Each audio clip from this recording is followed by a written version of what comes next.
Miss Allison Armstrong, I had the recent pleasure of listening to you on the Modern Wisdom podcast with Chris Williamson.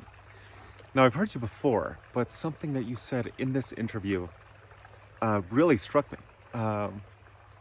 You'd mentioned that someone said to you at one point that the basis of the immune system is differentiating between me and not me.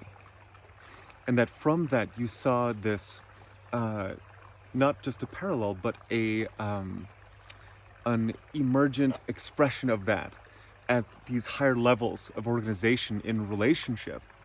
At an allergic response or immune response of me and not me in relationship. And I thought, as you had mentioned this on the heels of talking about how much in common we refined, sophisticated organisms have with, say, viruses and single-cell bacteria, I thought that you might appreciate the following.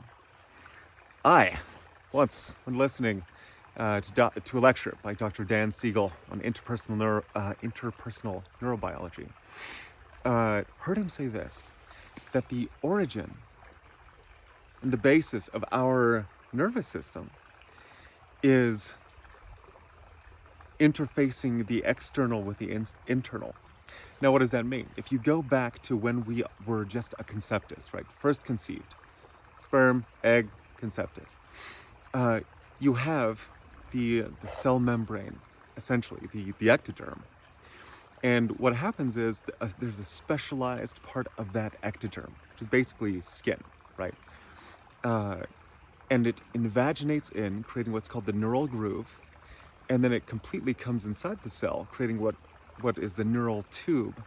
And then that is what becomes our nervous system. The same thing that interface with the external and the internal is what our nervous system is. And so there's this idea of our function being to regulate, to interface between that part of us that interfaces with the external environment and that which interfaces with the internal. Now, here's what I think you think might be interesting, Ms. Armstrong. I haven't heard this next piece before, but this is what I think. You can tell me what you think. So, the cell membrane, that primordial progenitor of our nervous system, is as best as I know, it's a lipid bilayer. So there's one side here, one side here. So think of like two rings, and think of the roles of the outer ring, right? So it would have to primarily navigate threat in the environment. It would have to prospect out and procure resources vital to bring into the single cell for its sustainment. And it would contain, right? That is the role, the function of the outer ring of the cell at the level of the conceptus. The inner ring interfaces with the internal environment of that cell. Now, the internal environment of that cell, its functionality is less linear. It is more distributed, right? Multiple cell organelles, all needing to have resources allocated to them. That's one primary function, is the management of resource allocation to different cell organelles. And then the maintaining of homeostasis on that domestic front, and the nurture and care of that inner cell. See where I'm going with this? Here's my thesis. Here's my contention. Again, I haven't heard this anywhere.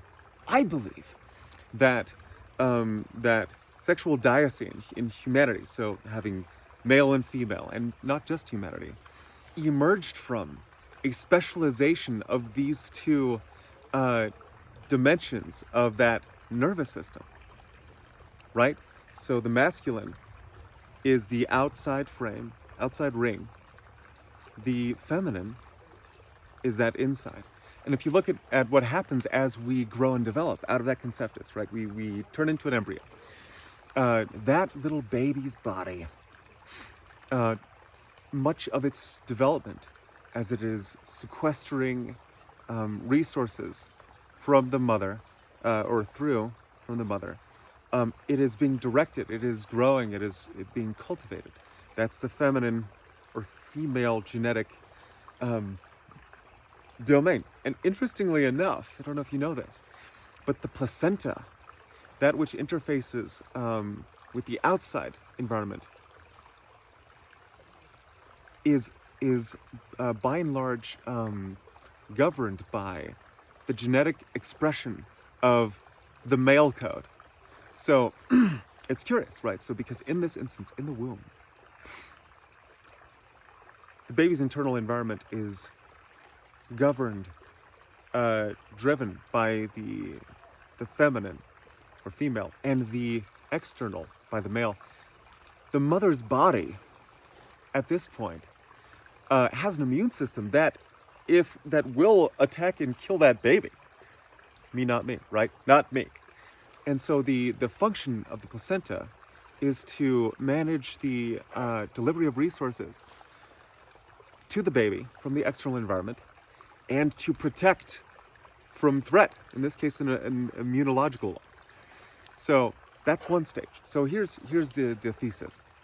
Here's another part of it, another pillar. So in the same way that the immune system has this sort of meta structure over scale at the level of the cell, at the level of the individual, at the level of society, so too with this frame. As a moderately brief aside, Robert Sapolsky, I don't know if you know his work, in some of his lectures, I think it's Chaos and Reductionism and Complexity and Emergence. He talks about how our genetic code isn't a one-for-one programming. It's a sort of developmental heuristic where it's like the branching pattern that we have for our lungs and for our blood vessels is the same that is shared with trees, and it is a fractal. Meaning a fractal is a shape that maintains its shape at any scale. And so our expression, the evolutionary fractal strategy, is just this. And this is what I would contend is a shared emergent quality across scale. So going from the conceptus to the embryo, now to the child, the developing human. Look at our nervous system. We have these two branches. In addition to the central, we have the sympathetic and the parasympathetic. Sympathetic, feminine, female frame, rest and digest, calm and connect, right? Internal. The masculine frame, still going with like divine masculine, divine feminine, because that actually tracks across archetypes, right? So this is the same thread in evolutionary theory, our physiology and neurobiology, and sociology, and also narrative, right? Common thread, the most fundamental level.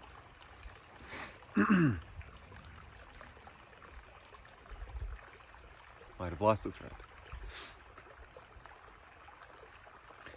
Sympathetic, masculine dimension of us, oriented to mobilize us to contend with prospect, like potential promise in the environment, i.e. opportunity for resources, mate, whatever else, prospect or promise, and threat, right? To mobilize, to contend with what might be an existential threat to us. So at the level of the individual, this is at play within our system. Interestingly, once that little baby is born, is delivered,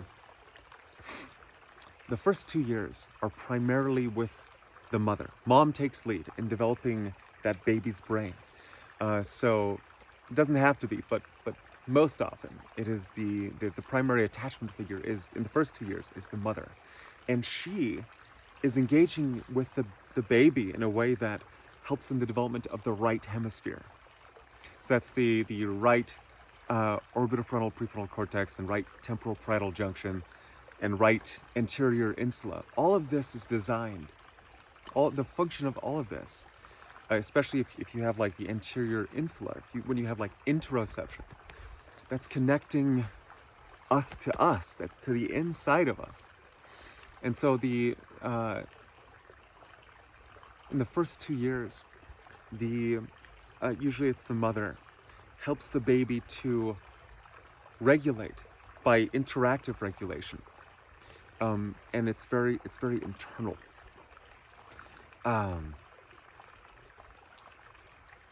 Next 2 years, typically you see more of an engagement from the male figure.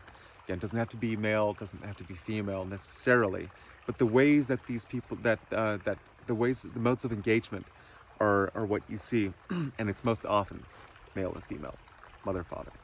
2 to 4, what you see is a lot more of the rough and tumble play. In the female term, first 2 years, there's a lot of down-regulating negative emotions, soothing, calm, rest. 2 to 4, you see a lot more of the mobilizing, the upregulating of positive emotion, excitement, play, engaging in the external environment. So that is, and then you also have here a cultivation from the male parental figure of differentiated autoregulation. So first 2 years, there's this fundamental need to build a grounding in this first piece of helping a kid to regulate.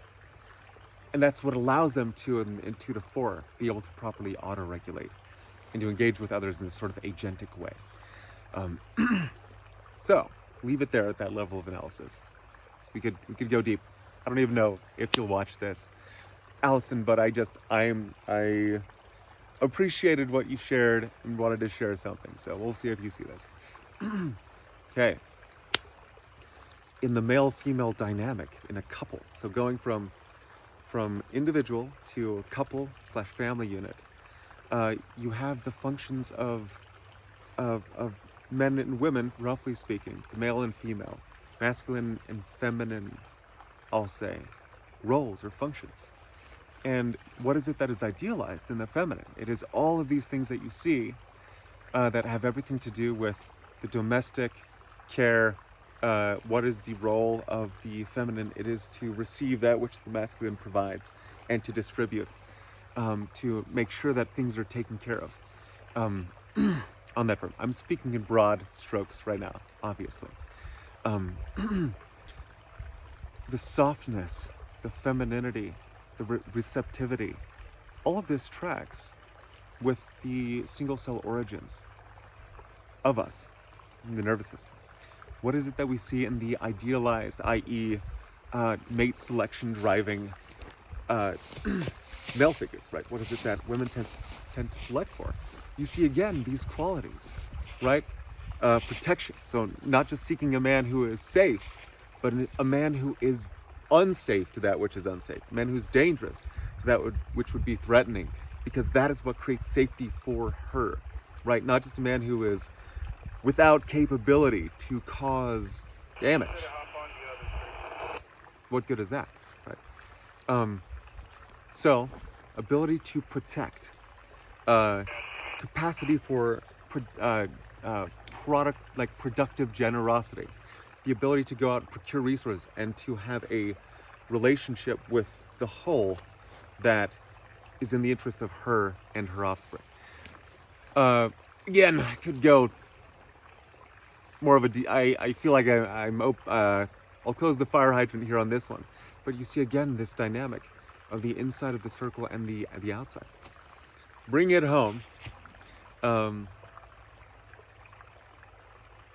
to this last scale of a community. What is it that we see as we observe that men do? Well, we call this infrastructure, right? What do we see are the dominant fields that men are in and mediate? Well, our roads, our bridges, our buildings, the things that are external and without and maintain or contain us and facilitate that which is done on the inside of society. What are the most common roles that you see that women play together, not just at the level of the individual, but what do women tend to lead in our societies? Well, I call this intrastructure, which is to say, all of the majority of teaching occupations, care for our children, cultivation of people, relational work. So that's social workers, that's therapists and counselors.